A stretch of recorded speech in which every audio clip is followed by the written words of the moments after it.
dengan tuntunan Rasulullah. Sebagaimana perintah Allah, kita diwajibkan untuk selalu bertobat. Allah menyukai orang-orang yang bertobat dan mensucikan dirinya. Nah, perkara itu ada kita lakukan dengan bersungguh-sungguh. Salat, tobat setelah salat wajib. Bermakna itu adalah sesuatu anjuran tidak? Sesuatu perintah tidak?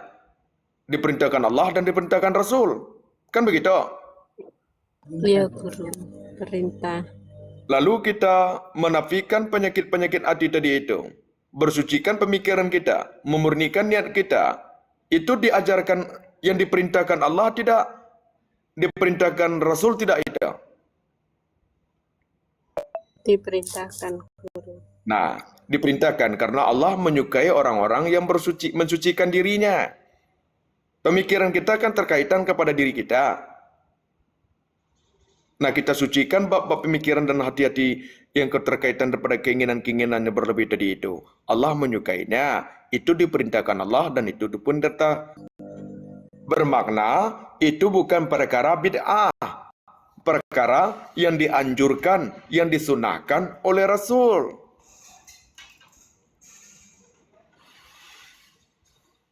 Sudah jelas. Maka boleh melakukan wirid tadi itu tidak terlepas dari perintah Allah dan sunnah Rasul.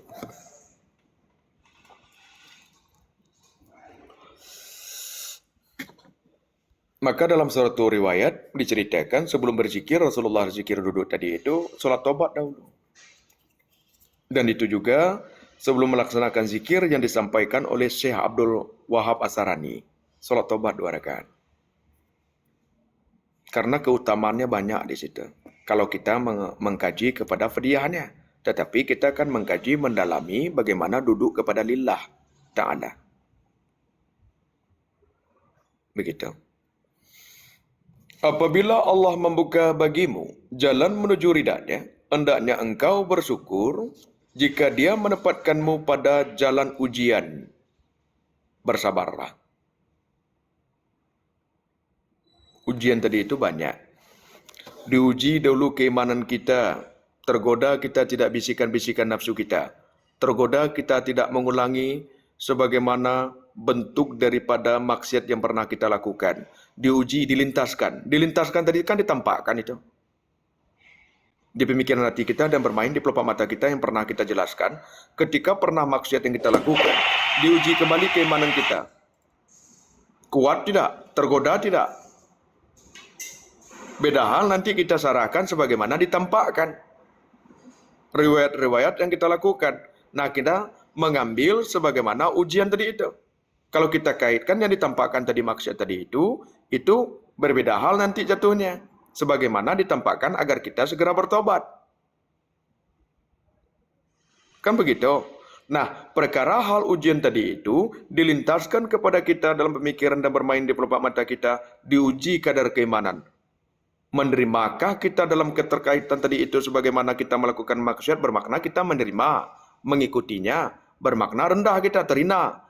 Ketika kita dilintaskan perkara itu, lalu kita menafikan dalam ujian tadi itu, bersabar kita tidak mengikuti, maka itulah orang-orang yang beruntung. Maka ujian tadi itu dari luar dan dalam itu. Kiri, depan, belakang, kanan. Itu ujian. Kalau dari atas rahmat, ilham, hidayah, inayah, pertolongan, taufik. Kalau dari atas. Maka sekeliling kita itu ujian tidak jadinya. Maka dikatakan dalam Al-Quran, anak dan istrimu adalah ujian bagimu. Sudah jelas.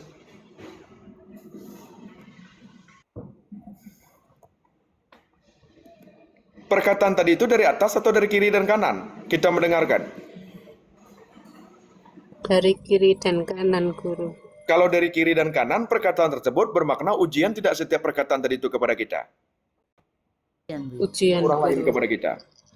Nah, diuji di situ. Nah, ujian itu kan menyemput daripada sifat-sifat terpuji. Kalau kita tergoda dengan ujian tadi itu, bermakna kita menerima kehinaan. Kalau kita bersabar dengan ujian tadi itu, bermakna diangkat dalam sesuatu hal kemuliaan.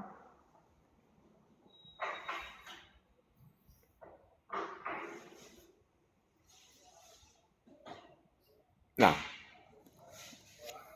Sesungguhnya cinta kepada Allah adalah pusat yang mengikatkan segala kebaikan, bahkan menjadi dasar dari semua karamah. Karamah itu kemuliaan. Kemuliaan yang Allah tampakkan. Karamah itu artinya kemuliaan daripada Allah. Maka adanya wali-wali Allah tadi itu karamah, bermaka wali Allah itu dimuliakan di sisi Allah. Kalau jatuh kepada Rasul mujizat, maka Rasul harus wajib menampakkan karamah mujizatnya karena apa?